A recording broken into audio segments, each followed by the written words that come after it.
Welcome to Gokul kitchen. இன்றைக்கி செய்ய போகிறது கத்திரிக்காய் கிரேவி அரைச்சி ஊற்றி செய்ய போகிறோங்க. வாங்க எப்படி செய்யலான்னு பார்க்கலாம். நம்ம வீடியோக்குள்ளே போகிறதுக்கு முன்னாடி நம்ம சேனலை மறக்காமல் சப்ஸ்கிரைப் பண்ணுங்கள். கூடவே பக்கத்தில் இருக்கிற பெல் பட்டன் ஆல் கிளிக் கொடுங்க. கிரேவிக்கு தேவையான மசாலாலாம் வறுத்துக்கலாங்க. முழு மல்லி 2 ஸ்பூன் சேர்க்குறேன். இதெல்லாம் லேசாக வறுத்துக்கலாங்க. அடுப்பு சிம்மில் வச்சுக்கலாம். காரத்துக்கு 5 காஞ்ச மிளகாய் சேர்க்குறேங்க. இது வந்து காரம் சரியாக தான் இருக்கும். உங்களுக்கு கூடுதலாக வேணும்னா இன்னும் 2 மிளகாய் எக்ஸ்ட்ரா வச்சுக்கலாங்க. இப்போ லேசாக வறுபட்டுருக்கு.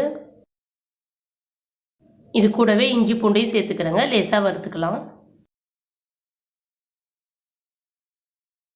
1/4 ஸ்பூன் சோம்பு, 1/4 ஸ்பூன் சீரகம் சேர்க்குறேங்க.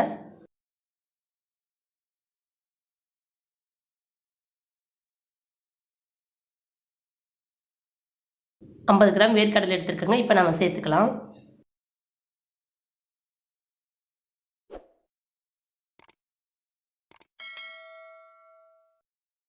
இது கூடவே 2 கருவேப்பிலை.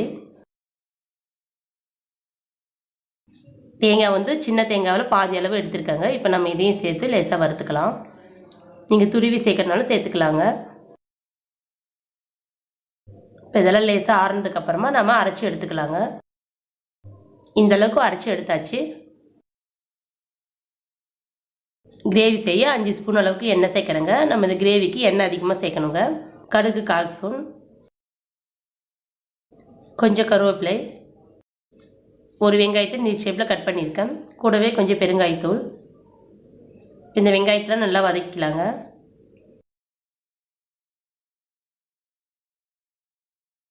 ஒரு தக்காளி, 1/4 ஸ்பூன் அளவு மஞ்சள் தூள்.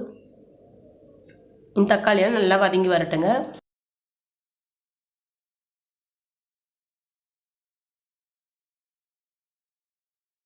கத்திரிக்காவெல்லாம் நான் வந்து 4 கீரி தண்ணியில் போட்டு வச்சுருக்கேங்க. இப்போ நம்ம இதெல்லாம் எடுத்து அது கூட சேர்த்துக்கலாம். இப்போ அடுப்பை சிம்மில் வச்சுட்டு நல்லா வதக்கிக்கலாங்க. ஒரு 10 நிமிஷத்துக்கு கத்திரிக்காயில் நல்லா வதங்கி வரட்டும். கத்திரிக்காய் வதங்க கொஞ்சமாக உப்பு சேர்க்குறேங்க.